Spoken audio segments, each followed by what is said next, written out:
নমস্কাৰ ডিৱাই 365 বিশেষ অনুষ্ঠান ডক্টৰছ লাইফলৈ আপোনালোক আটাইকে মই মিত্ৰাণীয়ে স্বাগতম জনাইছো। প্ৰিয় দৰ্শক, আমি সকলোৱে জানো যে স্বাস্থ্যই হৈছে পৰম সম্পদ, কিন্তু বহু সময়ত আমি বিভিন্ন ৰোগত ভুগিবলগীয়া হয়। বহু ৰোগৰ হয়তো চিকিৎসা থাকে আৰু কিছুমান এনেকুৱা ৰোগ থাকে যিসমূহ ৰোগৰ আপুনি দীৰ্ঘদিন ধৰি চিকিৎসা কৰিবলগীয়া হয়, আৰু যেতিয়া সেই ৰোগৰ সঠিক চিকিৎসা কৰা নহয় তেনেহ'লে সেই ৰোগবিধ আৰু বহু বেয়া পৰ্যায়লৈ হয়তো গৈ থাকে। আৰু তেনেকুৱা কিছু ৰোগৰ সন্দৰ্ভত আজি কথা পাতিবৰ বাবে আমি আমাৰ ষ্টুডিঅ'ত আমন্ত্ৰণ কৰি আনিছোঁ নাৰায়ণ ছুপাৰ স্পেচিয়েলিটি হাস্পতালৰ বিশেষজ্ঞ চিকিৎসক নৰেশ যাদৱ। আপোনাক স্বাগতম জনাইছোঁ আমাৰ অনুষ্ঠানলৈ। লাং কেঞ্চাৰ আমি সকলোৱে জানো হাওঁফাওৰ কৰ্কট ৰোগ এক অতি ভয়াৱহ ব্যাধি বুলি ক'ব লাগিব। বহু সময়ত বহু লোকৰ এই ৰোগৰ ফলত মৃত্যু হোৱা দেখিবলৈ পোৱা গৈছে, কিন্তু সঠিক সময়ত যদি আপুনি উপযুক্ত ব্যৱস্থা গ্ৰহণ কৰে বা উপযুক্ত আপুনি স্বাস্থ্যৰ জ্ঞান ৰাখে বা এই সন্দৰ্ভত আপুনি যদি তেনেকুৱা ধৰণৰ উপযুক্ত চিকিৎসা পদ্ধতি গ্ৰহণ কৰে তেনে নিশ্চিতভাৱে এই ৰোগৰ পৰা আপুনি অতি শীঘ্ৰে অতি সোনকালে উপশম লাভ কৰিব পাৰে। আৰু তেনে ৰোগৰ সন্দৰ্ভত আজি কথা পাতিবৰ বাবে আমি আমাৰ ষ্টুডিঅ'ত আমন্ত্ৰণ কৰি আনিছোঁ এইগৰাকী বিশেষজ্ঞ চিকিৎসকক। প্ৰথমে মই আপোনাৰ পৰা জানিব বিচাৰিম কৰ্কট ৰোগ বুলি ক'লে কি বুজা যায়? লাং কেঞ্চাৰৰ কথা আমি সকলোৱে জানো, আৰু লাং কেঞ্চাৰৰ কথা কোৱাৰ লগে লগে মনত এক ভয় ভাৱ আহে, গতিকে ইয়াৰ চিমটমছ প্ৰাৰম্ভিক চিমটমছবোৰ কি হ'ব পাৰে? तो सबसे पहले आपने जो पूछा कि कैंसर बेसिकली क्या होता है, तो हमारे शरीर का कोई भी अंग जो होता है उसका जो सबसे बेसिक यूनिट होता है वो सेल होता है, जिसको हम हिंदी में कोशिकाएं कहते हैं। तो जब ये कोशिकाएं नियंत्रण से ज़्यादा बढ़ती है, अपने लिमिट से ज़्यादा बढ़ने लगती है और उस तरह से वो डिस्ट्रॉय नहीं होती है, तो वो जमा हो जाती है। जैसे हमारे घर में अगर हम कूड़ा कचरा अगर रेगुलरली साफ़ ना करें तो वो एक जगह पे जमा हो जाता है और वो ढेर बढ़ता जाता है। उसी तरह से ये कैंसर की कोशिकाएं या ये बढ़ने लगती है और एक जगह पे गठान बन जाती है। तो ये गठान शरीर के किसी भी अंग में हो सकता है। जब ये गठान लंग्स में होता है तो हम इसे लंग कैंसर कहते हैं। और अगर हम लंग कैंसर के लक्षण की बात करें तो ऐसा कोई खास लक्षण नहीं है कि हाँ ये लक्षण लंग कैंसर का होता है। लंग कैंसर के लक्षण वही होते हैं जो आम लंग्स के दूसरी बीमारियों के होते हैं। जैसे सबसे आम लक्षण है लंग कैंसर का खांसी होना, लेकिन अगर किसी व्यक्ति को लंग कैंसर है तो वो खांसी लंबे समय तक चलती है, नॉर्मल दवाइयों से ठीक नहीं होती। कभी कभी उस खांसी के साथ रक्तस्राव यानी खून का आना ये लक्षण होता है, साथों साथ वजन कम होना, ये एसोसिएटेड लक्षण्स रहते हैं। इसी के अलावा लंग कैंसर के कुछ पेशेंट्स में छाती में दर्द होना है, चेस्ट पेन, ये भी एक आम लक्षण मिलता है। ये जनरली तब होता है जब वो गठान जो लंग के इर्द गिर्द जो पेन सेंसिटिव स्ट्रक्चर्स है, जैसे हड्डी हो गई या प्लूरा हो गया, उसके अंदर जब चला जाता है तब ये लक्षण आते हैं। उसके अलावा सांस फूलना या सांस लेने में तकलीफ होना, ये एक आम लक्षण है लंग कैंसर का। उसके अलावा लंग के इर्द गिर्द एक छोटी सी एक थैली होती है जिसको हम प्लूरल कैविटी कहते हैं। उस प्लूरल कैविटी में बार बार पानी जमा होना, ये भी लंग कैंसर का एक लक्षण हो सकता है। हम लोग को जितना दूर मालूम है वो ब्रीथिंग में बहुत ज़्यादा प्रॉब्लम होता है क्या, सांस लेने में? देखिए generally lung cancer again as I said एक गठान होती है। अगर वो गठान जो हमारी सांस लेने की नलिया है उसके अंदर उसका बढ़ना ज़्यादा होता है तो वो सांस लेने की नली को थोड़ा बहुत ब्लॉक कर देती है, जिसके कारण कुछ लोगों में सांस लेने का प्रॉब्लम हो सकती है।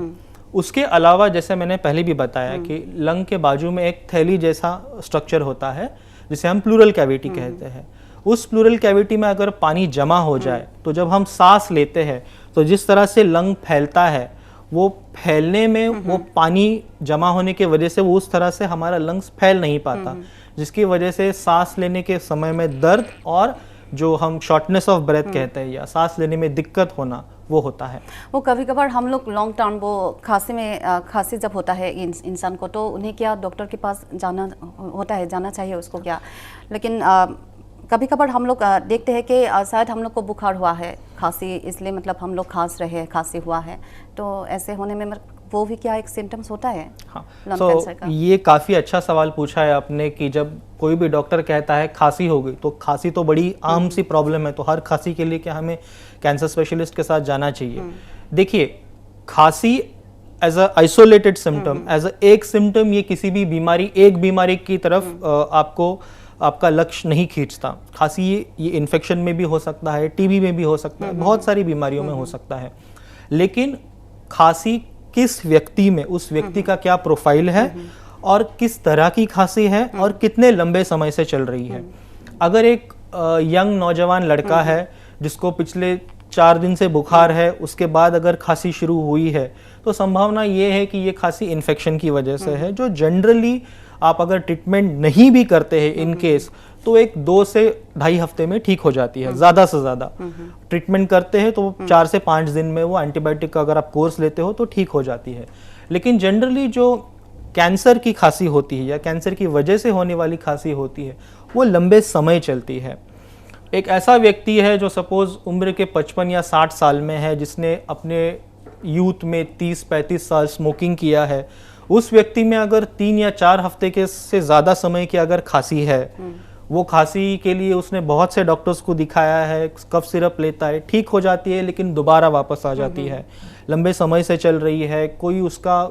ठीक से निदान नहीं हो रहा, और इसके अलावा और लक्षण है जैसे थोड़ी सी सांस फूलना या बीच बीच में छाती में दर्द देना, तो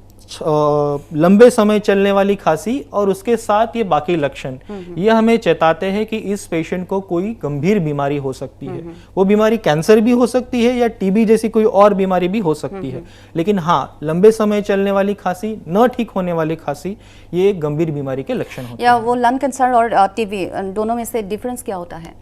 टीबी एक तरीके का इन्फेक्शन है। देखिए, जैसे हम निमोनिया कहते हैं या हमको जो नॉर्मल सर्दी खांसी होती है, ये इन्फेक्शन की वजह से होता है। सो टीबी एक किस्म का लंग का इन्फेक्शन है जो एक बैक्टीरिया की वजह से होता है। Whereas cancer is a non communicable disease. Cancer एक व्यक्ति से दूसरे व्यक्ति में नहीं फैलता। वो एक सेल की बीमारी है जिसमें सेल जो होता है वो अपने प्रमाण में जरूरत से ज्यादा बढ़ने लगता है। तो एक इन्फेक्शन है और एक कैंसर है। तो আমি এই লাং কেঞ্চাৰৰ ক্ষেত্ৰত কেমোথেৰাপিৰ কথা আমি সকলোৱে শুনি আহিছোঁ বা সকলোৱে জানো, গতিকে কেমোথেৰাপিয়ে কিমান দূৰ বা কেনেদৰে হেল্প কৰিব পাৰে, কিদৰে সহায় কৰে? सो जब हम लंग कैंसर की बात करते हैं, उसके इलाज की बात करते हैं, तो उसके इलाज के बेसिकली अगर आप देखोगे मोटा मोटी तो 3 तरीके से, 3 ट्रीटमेंट प्रणालियों से उसका इलाज होता है। एक मतलब सर्जरी, या सिर्फ साधारण शब्दों में कहा जाए तो ऑपरेशन, जिसमें जिस भाग को कैंसर हुआ है उस भाग को काट के हम शरीर से अलग कर देते हैं। दूसरा होता है रेडिएशन। कभी कभार लंग का कैंसर काफ़ी फैल जाता है और शरीर के कुछ खून की नलियों में या नसों में भी घुस जाता है, तब हम वो काट के नहीं निकाल पाते, तो हम बाहर से रेडिएशन करके उसको जला देते हैं। और तीसरा एक ट्रीटमेंट ऑप्शन होता है जिसमें हम दवाइयों के द्वारा, ये दवाइयाँ जो खास करके कैंसर की कोशिकाओं पे काम करती है, उन दवाइयों के द्वारा कैंसर को ठीक करने की या उसको कंट्रोल करने की कोशिश करते हैं। उन्हीं दवाइयों को मेडिकल टर्म्स में कीमोथेरेपी कहा जाता है। ये कीमोथेरेपी शुरुआती लंग कैंसर स्टेज में भी हम यूज़ कर सकते हैं, एडवांस स्टेज में भी हम यूज़ कर सकते हैं, और लास्ट स्टेज में भी हम यूज़ कर सकते हैं। शुरुआती स्टेज में अगर ऑपरेशन द्वारा पूरा लंग का कैंसर निकाला जाए, फिर भी कुछ पेशेंट्स में, स्पेशली जो स्टेज 2 और उसके ऊपर के पेशेंट्स हैं, उनमें अगर हम ऑपरेशन द्वारा पूरा ट्यूमर भी निकाल दें तो भी कैंसर दोबारा आने की संभावना ज़्यादा रहती है। उस संभावना को कम करने के लिए कीमोथेरेपी दी जाती है, जिसको हम मेडिकल टर्म्स में एडजुवेंट कीमोथेरेपी कहते हैं। एडवांस स्टेज 3 में बहुत बार ऐसा होता है कि ऑपरेशन संभव नहीं होता, क्योंकि ट्यूमर बहुत बड़ा होता है, काफ़ी फैला हुआ होता है, या ऐसे व्यक्ति जो इतना बड़ा ऑपरेशन के लिए मेडिकली फिट नहीं है, उन पेशेंट्स में हम रेडिएशन के साथ में कीमोथेरेपी करते हैं, जिसको हम कंकरेंट कीमो रेडिएशन कहते हैं। और एक और, जब कैंसर लास्ट स्टेज में पहुंच जाता है, जब हम रेडिएशन नहीं कर सकते या सर्जरी नहीं कर सकते, तो उसमें कीमोथेरेपी एकमात्र ट्रीटमेंट ऑप्शन रह जाता है, जिसमें हम कैंसर को कंट्रोल करने की कोशिश करते हैं। वैसे लंग कैंसर में वो कितना स्टेजेस होता है? सो बेसिकली अगर आप मेडिकली देखोगे तो स्टेज 1, स्टेज 2, स्टेज 3, स्टेज 4, ये 4 स्टेज होते हैं। अगेन स्टेज 3 में स्टेज 3A, 3B, 3C, तो मेडिकली तो उसमें बहुत से स्टेज होते हैं, लेकिन अगर हम आम जनता को अगर समझाने जाए तो 3 स्टेज में हम लंग कैंसर का ट्रीटमेंट डिसाइड करते हैं। शुरुआती स्टेज, एडवांस स्टेज और लास्ट स्टेज। तो ये फर्स्ट स्टेज में वो कौन सा, मतलब कैसे हम लोग मतलब आइडिया करें वो हम लोग को मतलब लंग कैंसर ही हुआ है फर्स्ट स्टेज में, और उसका सिम्टम्स कैसा होता है? सो जैसे मैंने आपको सिम्टम्स बताया कि यही सिम्टम्स में लंग कैंसर प्रेजेंट करता है। जनरली एक दुर्भाग्यपूर्ण बात ये है कि ज़्यादातर lung cancer means in the range of 70% and above lung cancer patients जो सिम्टम्स लेके हमारे पास आते हैं, या ज़्यादातर लंग कैंसर तो सिम्टम की वजह से ही डिटेक्ट होते हैं। अनफॉर्चुनेटली 70% या उससे ऊपर के पेशेंट्स में आइदर स्टेज 3 या लास्ट स्टेज में ये कैंसर डिटेक्ट होता है। बहुत ही कम पेशेंट्स में ये कैंसर स्टेज 1 में डिटेक्ट होता है, क्योंकि और ये मैं यहीं की बात नहीं कर रहा हूँ, even in the western world there are very few cases which are detected in stage 1। उसका कारण ये है कि हमारा लंग और थोरैसिक कैविटी इतनी बड़ी है, और ट्यूमर अगर बहुत छोटा रहा तो वो जनरली इतना प्रॉब्लम नहीं करता। अच्छा। जिसके वजह से बहुत शुरुआत के स्टेज के लंग कैंसर में पेशेंट को कोई लक्षण नहीं हो सकते। जब ये ट्यूमर बढ़ता है, फैलता है, आजू बाजू के अंगों में जब ये जाने लगता है, तब जाके पेशेंट को लक्षण आने लगते हैं। इसीलिए ज़्यादातर पेशेंट जिनको लक्षण होते हैं वो एडवांस्ड या लास्ट स्टेज में ही डायग्नोज होते हैं। আচ্ছা, ঠিক আছে, আমি এই সন্দৰ্ভত আৰু বহুখিনি কথা পাতিম। গতিকে প্ৰিয় দৰ্শক, কিছু হ'লেও আপোনালোকে নিশ্চিতভাৱে জ্ঞান লাভ কৰিব পাৰিছে লাং কেঞ্চাৰ আচলতে হয় কি বা কৰ্কট ৰোগ প্ৰথমে হয় কি, সেই কথাটো তেওঁ ইতিমধ্যে খুব সুন্দৰকৈ বুজাই দিছে। গতিকে আমি আশা কৰিছোঁ আপোনালোকে বুজি পাইছে, আৰু এনেকুৱা ধৰণৰ আৰু বহুখিনি নজনা কথা তেওঁৰ পৰা আমি জানিম আজি আমাৰ এই বিশেষ অনুষ্ঠানৰ জৰিয়তে। চ' আপোনালোকে চাই আছে আমাৰ বিশেষ অনুষ্ঠান doctors live Narayana super speciality হস্পিটেলৰ বিশেষজ্ঞ চিকিৎসক আজি নৰেশ যাদৱ আজি আমাৰ সৈতে আছে, আৰু তেওঁ ইতিমধ্যে কৰ্কট ৰোগ সন্দৰ্ভত বহুখিনি কথাই আপোনালোকক জনাই গৈছে, আৰু নিশ্চিতভাৱে বহু নজনা কথা আজি আপোনালোকে আমাৰ এই অনুষ্ঠানৰ জৰিয়তে জানিবলৈ সক্ষম হৈছে। লাং কেঞ্চাৰ ইতিমধ্যে কৈছোঁ এক ভয়াৱহ ব্যাধি, কিন্তু আপুনি সময়ত যদি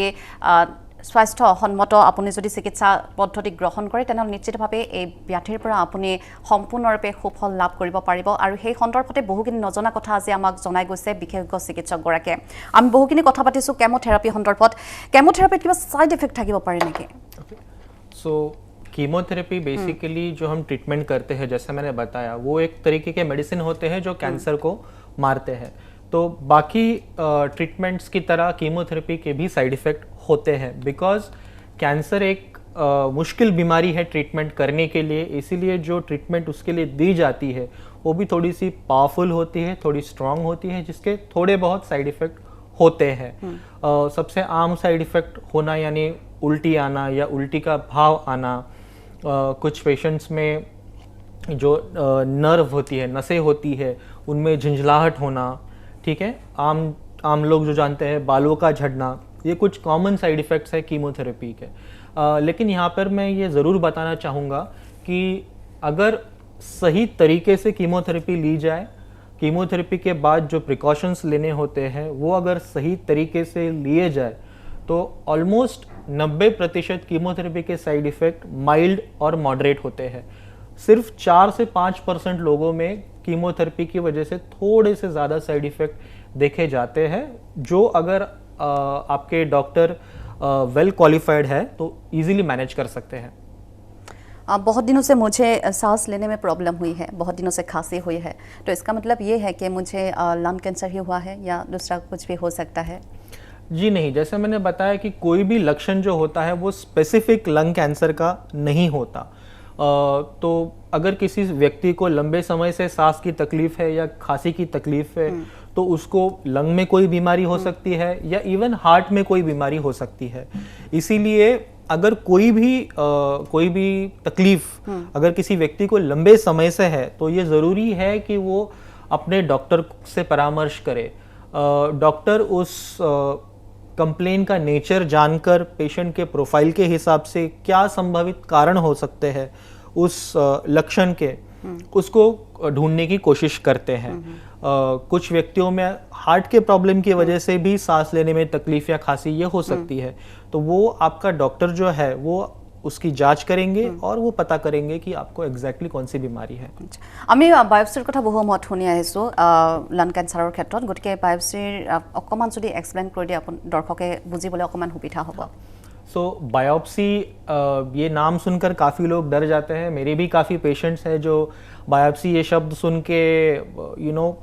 कहीं और चले जाते हैं, किसी और डॉक्टर के पास चले जाते हैं या मुंबई चले जाते हैं और बाद में उनको वही चीज़ रेकमेंड करी जाती है। सो यहाँ पर मैं बताना चाहूँगा कि बायोप्सी यानी जो ट्यूमर होता है या जो गठान होती है, उस गठान का एक बहुत छोटा टुकड़ा, अगर आपको आंकड़े में बताया जाए तो 1 या 1.5 सेंटीमीटर का टुकड़ा हम निकालते हैं और वो टुकड़े की हम जांच करते हैं। ये किसी भी कैंसर के इलाज की शुरुआत करने के लिए एक बहुत ही महत्वपूर्ण टेस्ट है। बायोप्सी से हमें पहली बात तो ये पता पड़ता है कि ये बीमारी कैंसर है या कोई और बीमारी है, यानी कैंसर कंफर्म करने में बायोप्सी का बहुत बड़ा योगदान है। दूसरा कारण ये है कि लंग में बहुत से अलग अलग किस्म के कैंसर हो सकते हैं। लंग कैंसर कोई एक बीमारी नहीं है। आपको अगर उदाहरण दिया जाए तो स्मॉल सेल लंग कैंसर हो सकता है, non small cell lung cancer हो सकता है, नॉन स्मॉल सेल में स्क्वामस सेल लंग कैंसर हो सकता है, एडिनोकार्सिनोमा हो सकता है। तो ये अलग अलग लंग कैंसर के जो टाइप है ये भी जानना ज़रूरी होता है, क्योंकि हर एक कैंसर टाइप का ट्रीटमेंट आज के दौर में अलग तरीके से किया जाता है। सो नॉट ओनली आपकी बीमारी कंफर्म करने के लिए, बट कौन से टाइप की बीमारी है, इसमें कौन सी ट्रीटमेंट सबसे ज़्यादा काम करेगी, ये जानने के लिए भी बायोप्सी करना बहुत ज़रूरी है। लंग कैंसर एज रिलेटेड हो पारे नेকি বা स्पेसिफिक एज থাকে নেকি এটো এজৰ পৰা হে এজন লোক আক্ৰান্ত হ'ব পাৰে? सो जनरली हम जो कॉमन कैंसर्स देखते हैं, लंग कैंसर हो गया या ब्रेस्ट कैंसर हो गया, जनरली ये उम्र के 50 साल के बाद ज़्यादातर पाए जाते हैं। वी से इन medical science that cancer is a age related disorder, because जैसे इंसान का शरीर पुराना हो जाता है, जो हमारी शरीर की कोशिकाएं हैं वो कमज़ोर हो जाती है या एक तरीके से ख़राब हो जाती है। इसमें काफ़ी हद तक हमारा खुद का कंट्रीब्यूशन रहता है। हम अपने जीवन शैली में जो चीज़ें करते हैं, जैसे स्मोकिंग हो गया या तंबाकू का सेवन हो गया, इसकी वजह से हमारी शरीर की जो कोशिकाएं हैं वो धीरे धीरे खराब हो जाती है और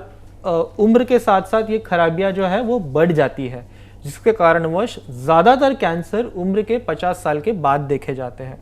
कुछ कैंसर लेकिन ऐसे हैं जो छोटे बच्चों में या कम उम्र में भी पाए जाते हैं। আৰু উপস্থিত আছে বিশেষজ্ঞ চিকিৎসক নৰেশ যাদৱ। আৰু লাং কেঞ্চাৰ সন্দৰ্ভত আজি আমাৰ এই অনুষ্ঠানত বিশদভাৱে আমি আলোচনা কৰিছোঁ। সকলোখিনি নজনা কথা আপোনালোকে নিশ্চিতভাৱে জানিব পাৰিছে। তাৰ সমান্তৰালভাৱে আমি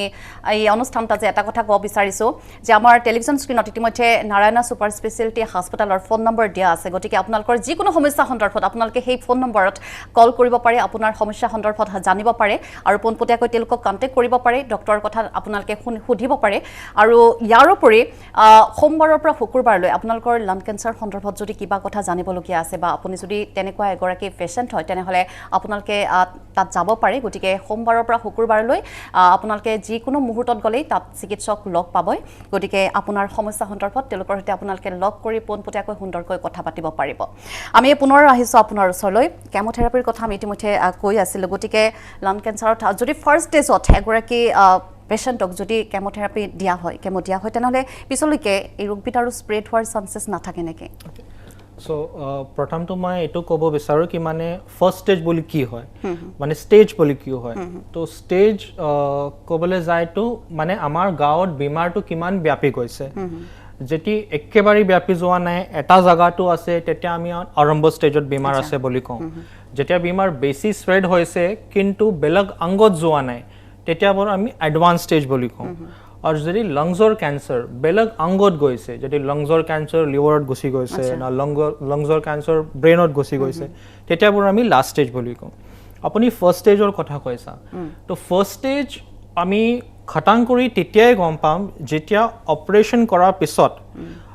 ইনিচিয়েলি মানে পেচেণ্টটো যেতিয়া আমাৰ ওচৰত আহে, আমি প্ৰথমতে স্কেন টেন কৰি চাওঁ কি মানে বেমাৰ কিমান ডাঙৰ আছে, টিউমাৰ কিমান ডাঙৰ আছে, কিমান স্প্ৰেড হৈ আছে, আৰু তাৰ হিচাপতে আমি এছেছ কৰোঁ মানে এই পেচেণ্টক আমি অপাৰেশ্যন কৰি গোটেই টিউমাৰটো উঠাব পাৰিম না নাই। যদি গোটেই টিউমাৰটো উঠাব পৰা যায় তো অপাৰেশ্যন কৰা ডক্টৰ পেচেণ্টটো এছেছ কৰে আৰু অপাৰেশ্যন কৰি গোটেই টিউমাৰটো উঠাই দিয়ে। এই গোটেই টিউমাৰ উঠোৱাৰ পিছত এই যে চেম্পল উঠোৱা যায়, এই চেম্পলটো চেক কৰা যায় আৰু চেক কৰাৰ পিছতো আমি খাটাংকৈ ক'ব পাৰোঁ কি মানে ফাৰ্ষ্ট ষ্টেজ হয় না ছেকেণ্ড ষ্টেজ হয়। তো ফাৰ্ষ্ট ষ্টেজ মেডিকেলি কোৱা যায় তো টিউমাৰৰ চাইজ যে হয় এই জেনেৰেলি বহুত সৰু থাকে, টিউমাৰৰ চাইজটো বহুত সৰু থাকে আৰু ওচৰত বেছি স্প্ৰেড নাথাকে এইকাৰণে ফাৰ্ষ্ট ষ্টেজৰ পেচেণ্টৰ যদি ভাল অপাৰেশ্যন কৰা যায় অনকলজিকেলি কাৰেক্ট অপাৰেশ্যন যদি কৰা যায় ফাৰ্ষ্ট ষ্টেজৰ পেচেণ্টৰ কিমোথেৰাপি দৰকাৰ নপৰে কিন্তু হা সেকেন্ড ষ্টেজ আৰু থাৰ্ড ষ্টেজৰ পেচেণ্টক যদি ভাল অপাৰেশ্যন কৰাও যায় তেতিয়াও এই পেচেণ্টক বেমাৰ আকৌ ঘূৰি অহা চান্স বেছি থাকে এইকাৰণে কিমোথেৰাপি কৰাব লাগে এই কণ্ডিশ্যনত কিমোথেৰাপি কৰিলে ৰিকাৰেঞ্চৰ চান্স অলৰেডি আপুনি অপাৰেশ্যন কৰি টিউমাৰটো উঠাই দিছে এইকাৰণে এতিয়া মানুহৰ গাঁৱত টিউমাৰ নাই কিন্তু ঘূৰি অহা চান্স বেছি থাকে এই ঘূৰি অহা চান্স কমাবৰ কাৰণে কিমোথেৰাপিৰ দৰকাৰ হয় কিন্তু সঁচা কথা ক'লে ফাৰ্ষ্ট ষ্টেজৰ কেঞ্চাৰ বহুত কম মানুহ পোৱা যায় মই মোৰ নিজৰ প্ৰেক্টিছত অলমোষ্ট 7 বছৰ প্ৰেক্টিছটো হৈ গৈছে মই এটাও পেচেণ্ট দেখা নাই ষ্টেজ ফাৰ্ষ্টৰ the earliest stage I have seen is stage 3A আচ্ছা কেতিয়াবা বহু ৰোগীয়ে হয়তো গম নাপায় ফাৰ্ষ্ট ষ্টেজত গম নাপায় তেওঁৰ হোৱা বুলি লাং কেঞ্চাৰ তাৰোপৰি ছেকেণ্ড ষ্টেজত হয়তো তেওঁ পাৰ হৈ যায় তেনেকৈ চলি যায় আন ৰোগ বুলি ধৰি তেনেকুৱা পৰ্যায়তো আৰু বহুখিনি যেতিয়ালৈকে তেওঁ লাষ্ট পৰ্যায় হয়তো পাব পাৰে ফ'ৰ্থ ষ্টেজলৈকে তেনেহ'লেতো সকলোখিনি পচিবল হয় জানো সেই ট্ৰিটমেণ্ট কৰাৰ কাৰণে বহুত মানুহবিলাক এইটো ভাবে মানে কেঞ্চাৰ যদি ফ'ৰ্থ ষ্টেজত হৈ গ'ল তো মানে একো কৰিব নোৱাৰে মানে হৈ যাব এইটোতো মানে একো কৰিব নোৱাৰে কিন্তু আজিৰ সময়ত ফ'ৰ্থ ষ্টেজৰ পেচেণ্টক বহুতখিনি ট্ৰিটমেণ্ট অপশ্যনছ এভেইলেবল আছে হা ফ'ৰ্থ ষ্টেজৰ বেমাৰক আমি কিয়ৰ কৰিব নোৱাৰোঁ গোটেইখিনি বেমাৰ আমি নাইকিয়া কৰিব নোৱাৰোঁ কিন্তু ফ'ৰ্থ ষ্টেজৰ মানুহক লাইফ প্ৰলং কৰিবলৈ বহুত নতুন ট্ৰিটমেণ্ট এভেইলেবল আছে মই এতিয়া এটা পেচেণ্টৰ চিকিৎসা কৰি আছোঁ এইটো ফ'ৰ্থ ষ্টেজ ট্ৰিটমেণ্ট লৈ অলমষ্ট 4 বছৰ হৈ গৈছে আজকে 10 বছৰ আগতে ফ'ৰ্থ ষ্টেজৰ মানুহ 3 মাহ 4 মাহতকৈ বেছি জীয়াই নাথাকে কিন্তু ইন টুডেজ ৱৰ্ল্ড পেচেণ্টটো মানে মোৰ দেন 1 year বহুতখিনি পেচেণ্টটো লাইফটো এক্সটেণ্ড আমি কৰিব পাৰোঁ এইকাৰণে ফ'ৰ্থ ষ্টেজৰ পেচেণ্টটো বহুত ট্ৰিটমেণ্ট অপশ্যনছ এভেইলেবল আছে নতুন ট্ৰিটমেণ্ট অপশ্যনছ এভেইলেবল আছে টাৰ্গেটেড থেৰাপি বুলি আমি কওঁ ইমিউনোথেৰাপি আমি এইটো বুলি আমি কওঁ এইটো ট্ৰিটমেণ্ট অপশ্যনছো এভেইলেবল আছে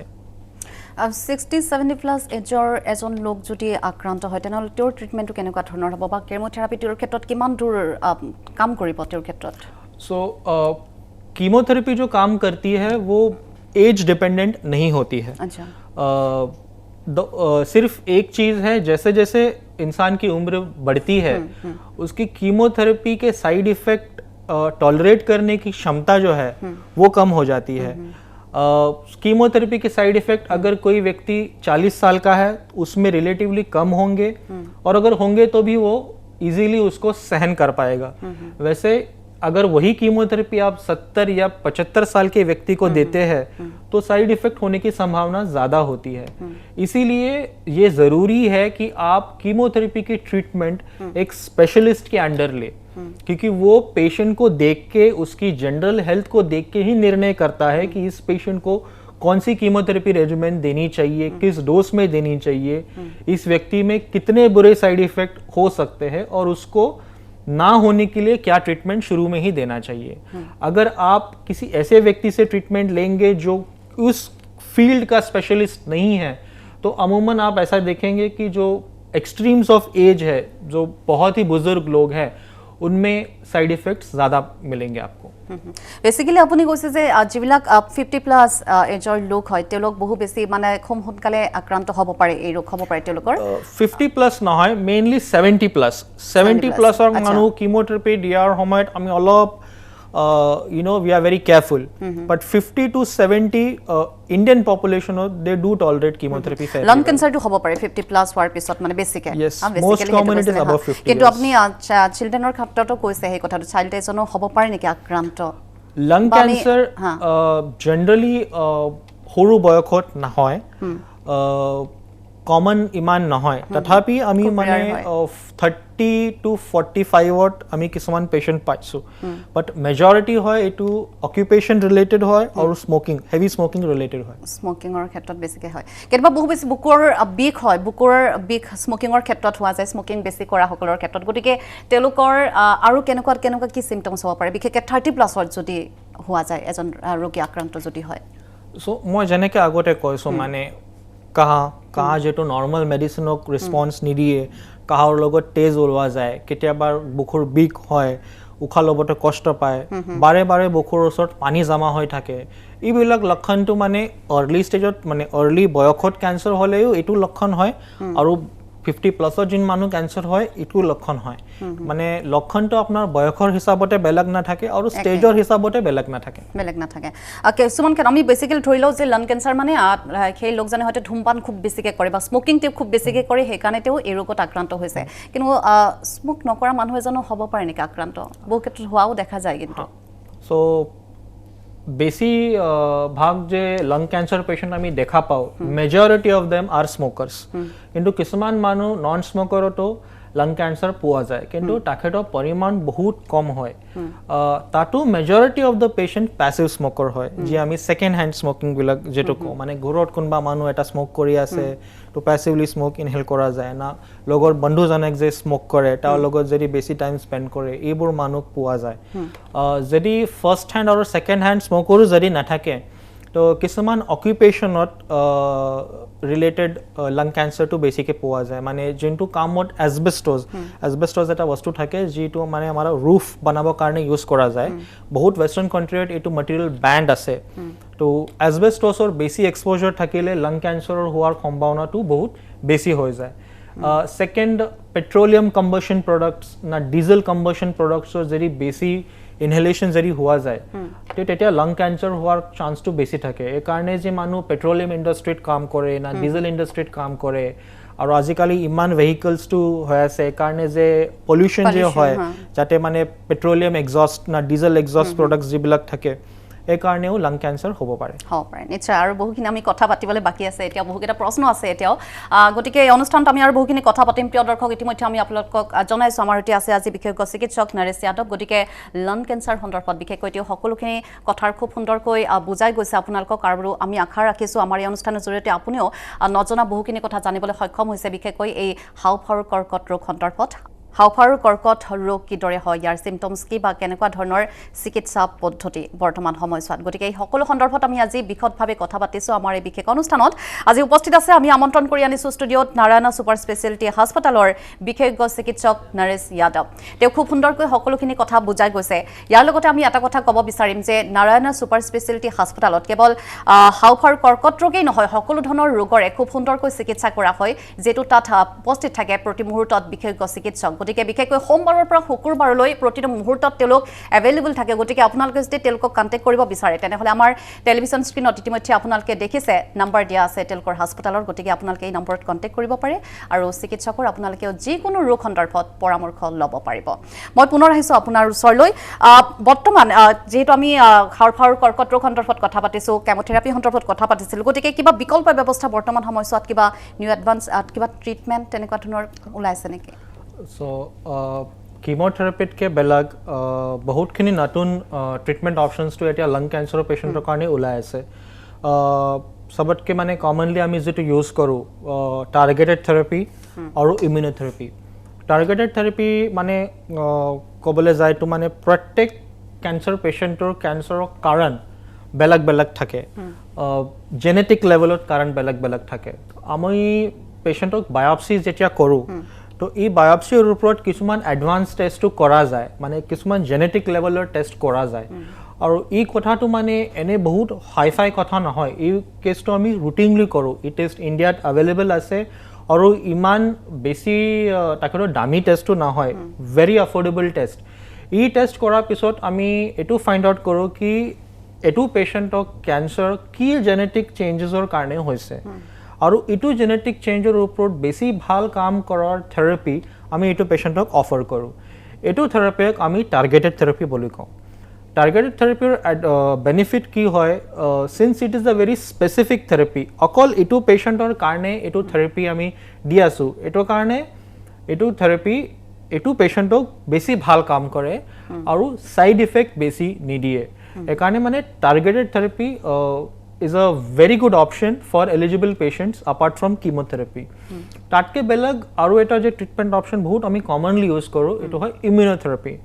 নৰ্মেলি কি হয় আমাৰ গাঁৱত কেঞ্চাৰ চেলবিলাক যিটো আছে এইটো আমাৰ নিজৰ ইমিউন ছিষ্টেম নষ্ট কৰি দিয়ে কিন্তু যোন মানুহত কেঞ্চাৰ ডেভেলপ হয় এই মানুহত কেঞ্চাৰ চেলটো আমাক ইমিউন ছিষ্টেমক माने फेल कर दिए माने आमाक immune system fails to recognise this cancer cells immunotherapy दियार पिছত it is like a awakening call to the immune system एटू इम्यून सिस्टमक अलप बेसी नॉर्मल शब्दत कला जाय माने एटू इम्यून सिस्टमक वेकअप कर दिए वेकअप करार पिছত एटू इम्यून सिस्टम जे आमार गाँवत कैंसर सेल आछे ताकिटो माराटो आरम्भ करे so that is how immunotherapy works so आज के दौर में ये दो मेन अल्टरनेटिव्स है कीमोथेरेपी के अलावा এতিয়া কিবা বিশেষ নতুন টেষ্ট আছে নেকি তেনেকুৱা ধৰণৰ যি টেষ্টৰ জৰিয়তে আমি খুব সোনকালে জানিব পাৰো যে মোৰ দেহতো কেঞ্চাৰ আছে বা মোৰ হৈছে মই এগৰাকী পেশেন্ট হয় ये आपने काफ़ी इंटरेस्टिंग और अच्छा सवाल पूछा काफ़ी सालों से ये कोशिश की जा रही थी मेडिकल कम्युनिटी में कि ऐसी कोई टेस्ट हो जिसके वजह से हम पता कर सके कि लंग कैंसर शुरुआत की स्टेज में हमें डिटेक्ट हो जैसे मैंने बताया ज़्यादातर 70% या उससे ज़्यादा केसेस हमें या तो स्टेज 3 या ज़्यादातर स्टेज 4 में ही मिलते हैं तो इसके ऊपर काफ़ी सारा स्टडीज़ हुए हैं कुछ 2-3 स्टडीज़ के रिजल्ट्स पॉजिटिव आए हैं जिसमें ये साबित हुआ है कि कुछ खास व्यक्तियों में ये टेस्ट हम हर एक व्यक्ति में नहीं करते या नहीं रेकमेंड करते कुछ खास व्यक्ति यानी उम्र के 55 साल से 75 साल के बीच के जो लोग हैं जिन्होंने more than 30 pack years of smoking करी है more than 30 pack years of smoking age group 55 to 75 इनको हम हाई रिस्क ग्रुप कहते हैं लंग कैंसर के लिए इस हाई रिस्क ग्रुप के व्यक्ति अगर साल में एक बार लो डोज सीटी स्कैन कराएंगे छाती का तो इन लोगों में लंग कैंसर शुरुआत के स्टेज में पकड़े जाने की संभावना ज़्यादा होती है और इन व्यक्तियों की मृत्यु लंग कैंसर से होने की संभावना तकरीबन 20% कम हो जाती है सो ये एक टेस्ट है जो इस स्पेसिफिक हाई रिस्क ग्रुप के लिए कारगर साबित होती है আৰু আমি শেষৰ মুহূৰ্তত একেবাৰে শেষত এটা প্ৰশ্ন জানিব বিচাৰিম বা আমাৰ দৰ্শকলৈ যদি কিছু এডভাইচ দিব বিচাৰে বিশেষকৈ চেইন স্মোকাৰ্ছৰ কথা যদি আমি কওঁ আৰু বিশেষকৈ এতিয়া নিউ জেনেৰেশ্যনৰ কথা যদি আমি কওঁ নিউ জেনেৰেশ্যনত দেখিবলৈ পোৱা যায় স্মোক কৰাটো খুব বেছি হেবিটত পৰিণত হৈছে সকলোৱে খুব বেছি স্মোকিং কৰে গতিকে তেওঁলোকক কি এডভাইচ দিব বিচাৰিব বা আমাৰ দৰ্শকক আজি এই অনুষ্ঠানৰ শেষত এই লাং কেঞ্চাৰ সন্দৰ্ভত তেওঁলোকে যাতে এৱেৰ হয় আগলৈকে গতিকে কি এডভাইচ বা কি টিপছ দিব বিচাৰিব একেবাৰে শেষ মুহূৰ্তত এইটো কাৰণে এটাই টিপ মানে যিমান সোনকালে স্মোকিং কৰাটো এৰাই দিলে ইমান ভাল smoking is the most common cancer common cause of lung cancer the first most common second most common as well as the third most common এটো কাৰণে যিমান সোনকালে আপুনি স্মোকিং কৰাটো এৰি দিয়ে ইমান সোনকালে আপোনাৰ ৰিস্ক অফ ডেভেলপিং লং ক্যান্সাৰটো কমি যাব और ऑलमोस्ट 15-20 इयर्स स्मोकिंग एरा पिছত अपना रिस्क टू नॉर्मल मानु निसना हो जाबो पारे एकाने the message is very straight and very simple that you have to quit smoking as early as possible নিশ্চয় আপোনাক ধন্যবাদ জনাইছো আমাক ইমান সুন্দৰকৈ সকলোখিনি কথা বুজাই দিয়াৰ বাবে আৰু প্ৰিয় দৰ্শক এয়া আছিল আমাৰ সৈতে বিশেষজ্ঞ চিকিৎসক নৰেশ যাদৱ আৰু ইতিমধ্যে হাওফাওৰ কৰ্কট ৰোগ সন্দৰ্ভত খুব সুন্দৰকৈ সকলোখিনি কথাই কৈছে নাৰায়ণ ছুপাৰ স্পেচিয়েলিটি হস্পিটেলৰ কথা আমি ইতিমধ্যে উল্লেখ কৰিছো যে কেৱল হাওফাওৰ কৰ্কট ৰোগ সন্দৰ্ভত নহয় সকলো ধৰণৰ ৰোগ সম্বন্ধীয় আপোনাৰ কিবা জানিবলগীয়া আছে তেনেহলে টেলিভিছন স্ক্ৰীনত তেওঁলোকৰ কণ্টেক্ট নাম্বাৰ দিয়া আছে গতিকে আপোনালোকে কণ্টেক্ট কৰিব পাৰি আৰু পোনপটীয়াকৈ তেওঁলোকৰ সৈতে কথা পতাৰ উপৰিও তাত গৈ আপোনালোকে বিশেষজ্ঞ চিকিৎসকক লগ কৰিব পাৰি আৰু তেওঁলোকৰ পৰা এই ধৰণৰ দিহা পৰামৰ্শ ৰোগ সন্দৰ্ভত বিভিন্ন ৰোগ সন্দৰ্ভত দিহা পৰামৰ্শ আপোনালোকে ল'ব পাৰে আৰু ইয়াৰ লগতে আজিৰ এই ডক্টৰছ লাইফৰ পৰা মই মিতু ৰাণীয়ে বিদায় লৈছো ধন্যবাদ